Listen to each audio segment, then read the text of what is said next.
Hello, my name is Aid and welcome to our kitchen garden. Having lived and worked in London for over 20 years, my wife Sophie and I wanted to lead a more sustainable lifestyle. So, at the end of 2018, we upped sticks and relocated to rural Suffolk. When we first bought our home, the garden didn't have one single flower or flower bed, and I saw this as a great opportunity to make my mark on a blank canvas. Although I had an allotment for years, it's always been my dream to build our very own kitchen garden from scratch. To try and minimise our carbon footprint, when I was building the garden, I locally sourced as many garden materials as possible.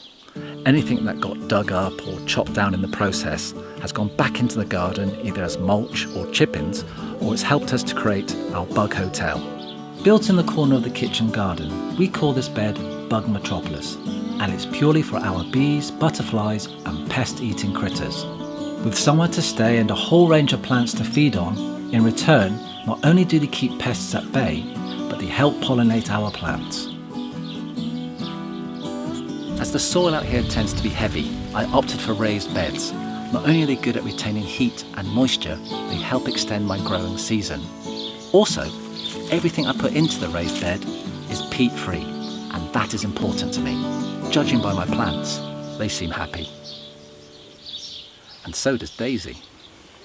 Starting in November, the garden took me just over 4 months to complete, as I was determined to sow my first vegetables the following spring. During this time, and without warning, I suddenly lost my dad. Not only was he a great gardener, but he was my best friend.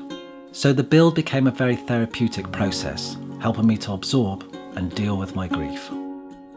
Without a doubt, this kitchen garden has changed our lives for the better. Whatever we grow, we eat. And because of this new lifestyle, I'm now a fully fledged gardener with a gardening business. Something I never thought possible 2 years ago. If you've never grown your own before, but want to get your fingers green, then you can garden.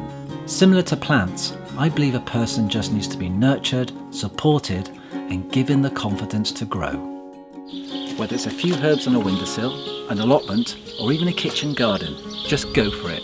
If I can do it, then anyone can.